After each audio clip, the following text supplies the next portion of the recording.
de prière. Pourquoi sans plus tarder, nous allons lever juste quelques motivations et puis nous allons prier.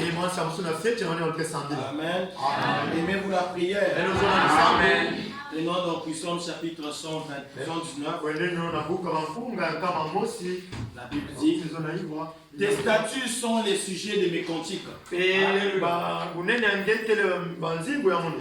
Dans la maison où je suis étranger, la nuit je me rappelle ton nom. Ô Éternel, je garde ta loi. C'est là que je mets, c'est là qu'il me met propre. Car j'observe tes ordonnances. Ma part, ô Éternel, je le dis, c'est de garder tes paroles. Je t'implore de tout mon cœur. Aie pitié de moi, selon ta promesse. Je réfléchis à mes voies et je dirige mes pieds vers tes préceptes. Je me hâte, je ne diffère point d'observer tes commandements. Psaume chapitre 51. Rapidement. Verset 3. Car je reconnais mes transgressions et mon péché est constamment devant moi. J'ai péché contre toi seul et j'ai fait ce qui est mal à tes yeux, en sorte que tu ne seras juste, que tu seras juste dans ta sentence, sans reproche dans ton jugement. Voici, je suis né dans l'iniquité et ma mère m'a conçu dans le péché. Mais tu veux que la vérité soit au fond du cœur. Fais donc pénétrer la sagesse au-dedans de moi. Purifie-moi avec l'hysope et je serai pur. Lave-moi et je serai plus blanc que la neige. Amen, amen. Que Dieu bénisse la lecture du savoir. Alors que je continue verset 10. Verset 8. Annonce-moi la négresse et la joie. Les eaux que tu as brisées se réjouiront. Tourne ton regard de mes péchés. Efface toutes mes iniquités. Oh Dieu, crée en moi un cœur pur. Renouvelle en moi un esprit bien disposé. Ne me rejette pas loin de ta face. Ne me retire pas ton esprit saint. Rends-moi la joie de ton salut. Et qu'un esprit de bonne volonté me soutienne. J'enseignerai tes voies à ceux qui les transgressent. Et les pécheurs reviendront à toi. Oh Dieu, Dieu de mon salut, délivre-moi du sang versé. Et ma langue célébrera ta miséricorde. Seigneur, ouvre mes lèvres et ma bouche publiera ta louange. Si tu uses voulu des sacrifices, je t'en aurais offert. Mais tu ne prends pas plaisir aux holocaustes. Les sacrifices qui sont agréables, c'est un esprit brisé. Oh Dieu, tu ne dédaignes pas un cœur ton brisé. Réponds par ta grâce de tes bienfaits sur Sion. Bâtis les murs de Jérusalem. Alors tu agréeras des sacrifices de justice, des holocaustes et des victimes tout entières. Alors on offrira des taureaux sur ton autel. Encore une fois de plus, que Dieu ajoute la bénédiction à sa parole. Nous sommes ici un jour de la semaine, jour que les gens n'aiment pas venir à l'église, mais un jour que Dieu traite individuellement avec le croyant. Parce que c'est un jour là où nous nous approchons vers Dieu dans la prière et par des enseignements. Amen, amen. Et la journée d'aujourd'hui a été spécialement choisie pour la prière. Et rapidement, nous allons aborder juste une petite exhortation qui va nous permettre à prier. Appelle cela une stimulation de la foi. Amen, amen. C'est quelque chose qui va nous stimuler. Qui va nous donner la force ou bien l'onction de prier. Rapidement, nous lisons dans questions et réponses. Le 15 octobre 1961.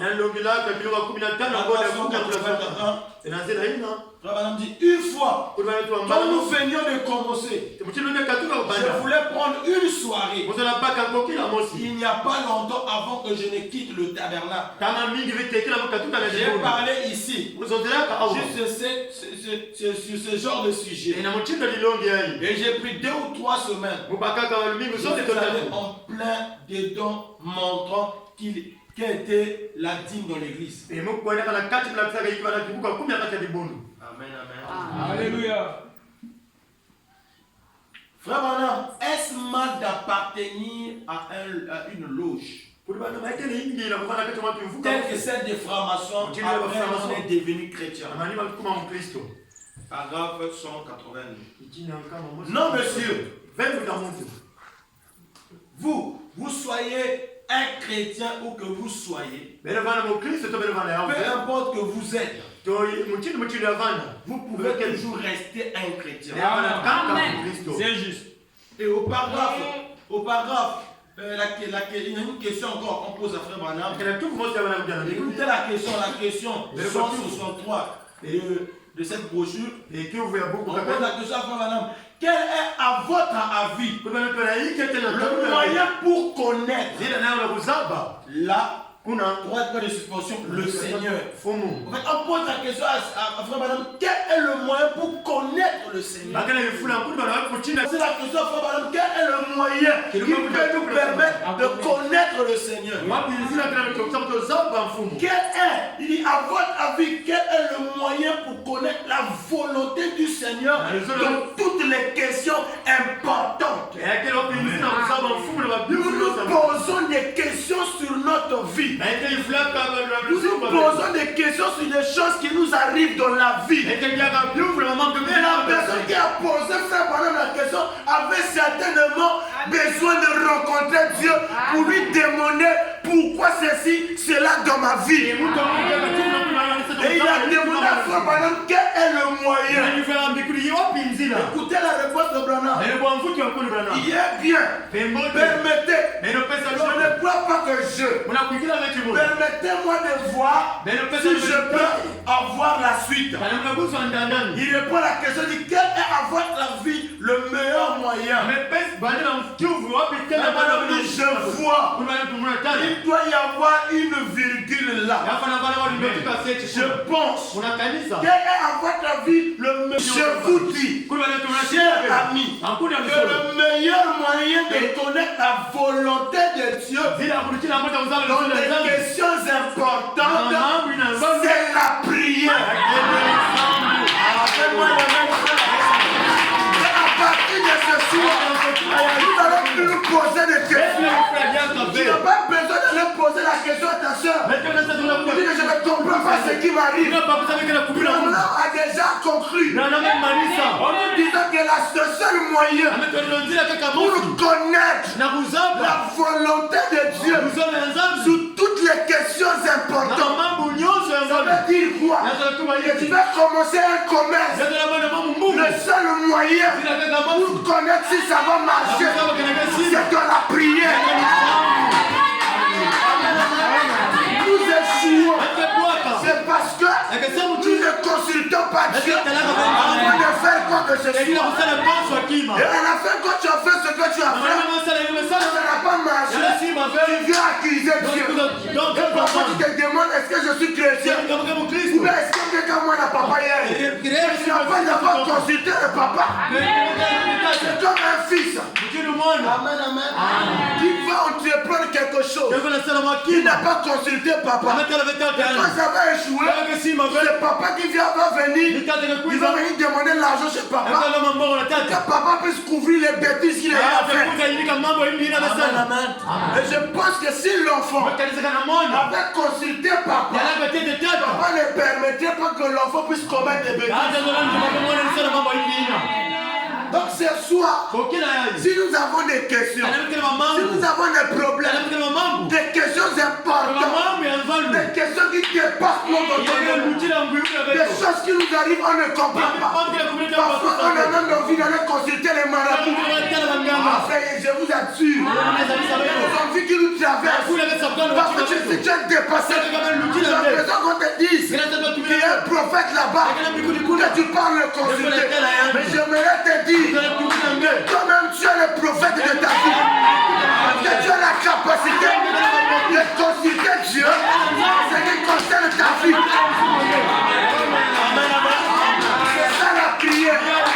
Voilà pourquoi Frère Branham a dit dans l'Ancien Testament, ce n'était pas les brebis, ce n'était pas les frères qui priaient, mais les administrateurs. Le temps de la fin, c'est une nouvelle alliance.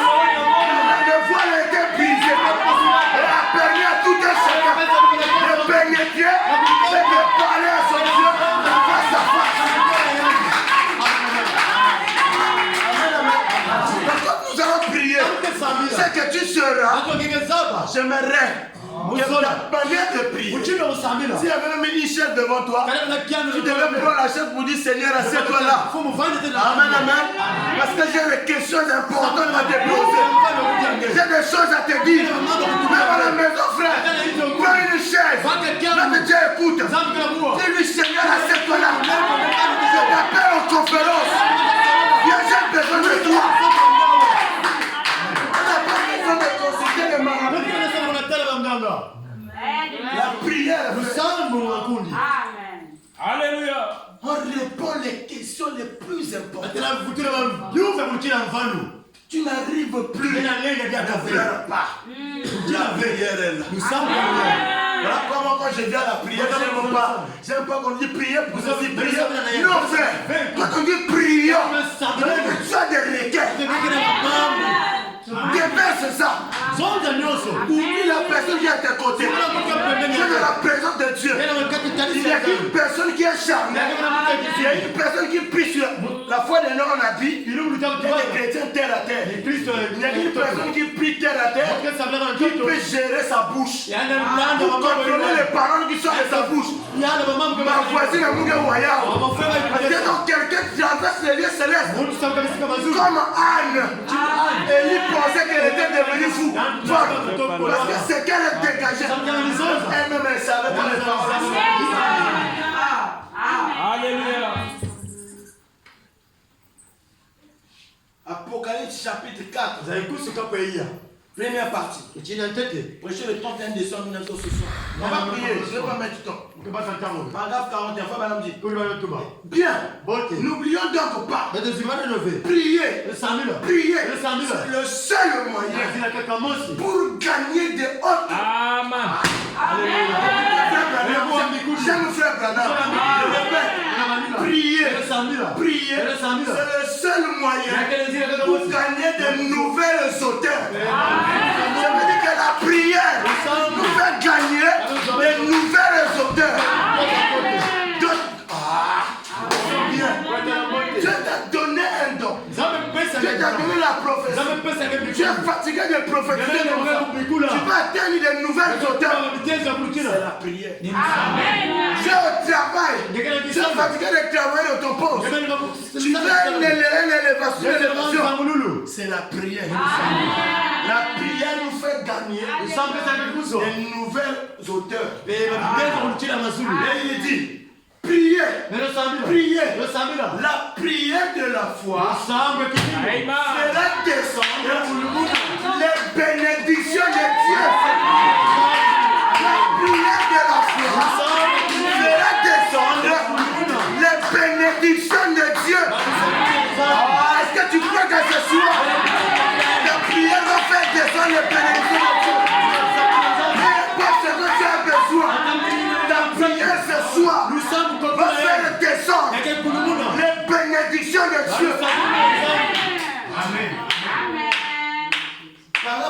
dit. C'est le seul moyen pour vous d'y arriver.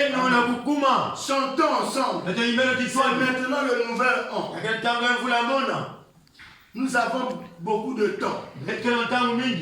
Prions. Prions. C'est le seul moyen pour gagner de nouvelles hauteurs. Priez. Amen, amen. Et il dit, si donc la prière de la foi, si donc la prière de la foi, faites descendre les bénédictions de Dieu. Continuons à prier. Nous sommes si ravis ce soir de recevoir de nouveaux visages dans le royaume de Dieu. Ce qui n'y était pas l'année passée. Je continue à prier afin que davantage que les gens soient constamment ajoutés. On n'a pas encore dit la moitié de ce que on n'a pas encore dit la moitié de ce qui sera de l'autre côté. Mais Dieu n'a pas encore atteint le nombre de personnes qui doivent remplir cette église. Le frère Branham m'a dit, je continuerai à prier parce qu'on n'a pas encore dit la moitié des gens qui sera de l'autre côté.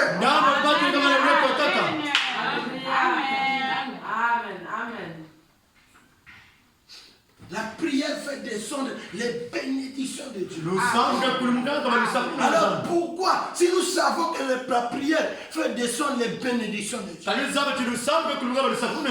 pourquoi nous n'aimons pas la prière? Alors que la Bible dit prier sans cesse. Et la Bible dit la prière de la foi sauvera. Je préfère avoir quelqu'un qui prend une décision, qui part rentrer même dans sa chambre, qui s'agenouille et s'abandonne totalement à Dieu, que d'avoir quelqu'un qui s'attend aux hommes. Le défaut chez nous ici, c'est que nous nous comptons sur nos parents. Nous comptons sur notre argent. Amen. La Bible dit, ceci, quand tu leur charges, c'est là quand tu telle chose, nous comptons que sur l'éternel. Amen, amen. Pour ta situation, tu vas compter sur ton oncle qui est placé au gouvernement à un poste donné. Pour ta situation, tu vas compter sur ton argent parce que tu veux corrompre. Mais tu oublies que les dieux répondent aux prières. Et la prière de la foi fait descendre les bénédictions de Dieu. J'aimerais te dire, si Dieu avait prédestiné quelque chose pour toi, que tu payes l'argent, que tu ne payes pas l'argent, avec ta prière, tu vas aller te déposer pour le de Dieu. Quelque chose va se passer. Dans la brochure, l'expectative. Ils sont de l'atterrir. Je vois la limite. J'ai déjà 11 minutes. Je ne vais pas arriver même à 30. Je ne vais pas prier. Paragraphe 9, il dit c'est que l'homme appelle grand, je l'appelle folie. C'est que l'homme appelle folie, je l'appelle grand. Ce que nous devons faire, c'est de retourner au programme de Dieu et voir ce que Dieu veut que nous fassions. Après tout, le seul moyen que je connais pour y arriver, c'est la prière. Amen. Pour revenir au programme de Dieu, ce que Dieu a prédestiné pour toi, tu fais les jardins. Parfois Dieu ne t'a pas précipité, Dieu n'a pas fait un programme sur toi sur les jardins. Tu continues à patiner là-dessus et tu dis Dieu ne me bénit pas. Mais Dieu t'a béni quelque part. Mais pour comprendre ça, que la cordonnerie que je fais, c'est pas là mon travail. Ou bien la couture que je fais, c'est pas là mon travail. Je dois rentrer dans la prière. Nous devons revenir au programme de Dieu. Comme il a su le dire, allez questionner Dieu. Et ensuite Dieu te dira. Et ce que tu fais, ça ne marchera pas. Je te dis la vérité, frère. Alléluia. Et même si tu payes ta dîme, tu pries Dieu sincèrement. Je vais dire, même si tu payes la dîme, et que tu vas faire les chants, si Dieu ne t'avait pas prédestiné aux chants, tu dois témoigner Dieu là où il veut que tu sois. Si tu prends le doigt là, tu le mets ici, et tu travailles, ça ne va pas marcher. Parce que chaque doigt a sa place. Et elle doit la jouer. Un commerçant qui est bon en commerce, il va se lever un jour, il va dire que moi aussi je vais aller travailler au bureau. Si vous voyez que les gens ne prospèrent pas, c'est parce qu'il y a même des gens dans les bureaux là-bas. Leur place c'est pas dans les bureaux. Leur place c'est dans le commerce. Cette place c'est là. Le problème c'est parce que nous ne consultons pas Dieu. Amen. Vous allez voir quelqu'un qui a fait. Moi j'ai fait génie civil. Je voulais être un constructeur. Dieu ne voulait pas que je puisse faire ça. Donc il y a des gens comme ça, parfois tu insistes. Tu t'aimes un concours pendant même 10 ans. Laisse d'abord, ça demande à Dieu. Il va faire ce que Dieu va te dire. Amen. Il dit, le seul moyen que je connais pour y arriver, c'est la prière. La prière, c'est la clé. La prière, c'est la clé. Oh, je suis bloqué. Frère, tu n'es pas bloqué. Tu as la clé entre tes mains et tu ne veux pas ouvrir. Oh, tu n'arrives plus à marcher. C'est comme si tu as bloqué la vie en moi. Je n'ai jamais vu quelqu'un qui a la prière et s'est retrouvé longtemps bloqué. Peu importe le problème. J'ai besoin de 5 millions. Mais je ne sais pas là où ça va venir. Tout ce que je sais, c'est que j'ai la clé. Et il dit, c'est la réponse. La prière, c'est la réponse. La prière change les circonstances.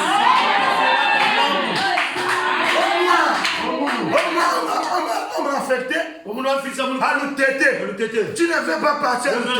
Fais la prière. Fais changer la circonstance.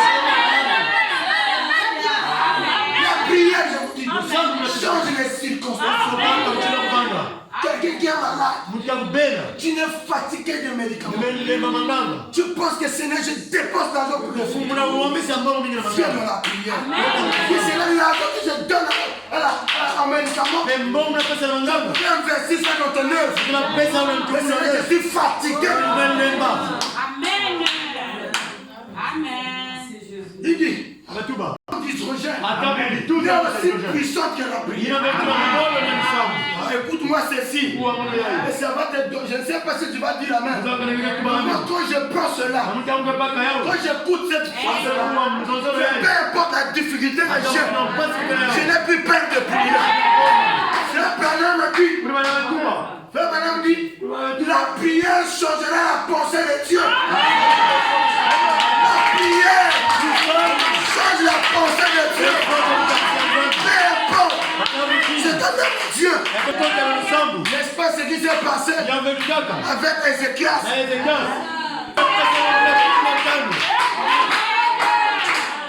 Même si tu es sur le port de lit de l'hôpital, et que le médecin ont dit que tu n'arriveras pas. Il sait c'est vous qui avez dit. J'ai encore un dernier retour. J'ai encore ma dernière cartouche. Notre dernière cartouche. C'est la prière, frère. Et ça ne peut jamais échouer. Alléluia. Une fois, c'est ce que cela a fait. Il explique l'histoire du prophète du roi Ézéchias avec Esaïe. Nous allons passer ça. La prière change la pensée de Dieu. C'est Qu'est-ce juste ça. que tu as besoin? Ne te pleure pas. Entre dans la présence de Dieu. Et demande Dieu ce que tu as besoin. Vous savez, le croyant aujourd'hui se retrouve avec la prière. Comme cette femme-là. Il y avait une femme qui était malade. Le docteur est venu la voir. Il y a longtemps que tu es malade. Est-ce que tu n'as pas un enfant qui peut t'envoyer l'argent que tu ailles te traiter? Il dit que j'ai un enfant qui est à l'étranger, qui chaque fin du mois m'envoie des photos. Il m'envoie pas l'argent. Il m'envoie que des photos. Mais c'est comment? Et le docteur dit, montre-moi un peu ces photos. Et je vais voir les photos. Quand la maman va prendre les photos, quand elle amène les photos, ce n'était pas les photos, c'était les dollars américains. C'était l'argent. Elle croyait que c'était les photos. Quand elle était en train de mourir, avec des millions dans sa maison, c'est ce que nous faisons. Nous sommes en train de mourir dans les difficultés, dans les soucis, alors que nous avons notre dernier cartouche. Nous avons la solution, nous avons la réponse, nous avons la clé pour nous vivre. Chaque fois, le travail, le mariage, le boulot, tout ce que nous avons besoin, la prière est capable de nous délivrer. Alors, ce qui t'a remis c'est la prière. Alors je te prie de prendre une position. Et c'est cette fois-ci, ma prière de ce soir, ça ne va pas faillir. C'est cette fois-ci.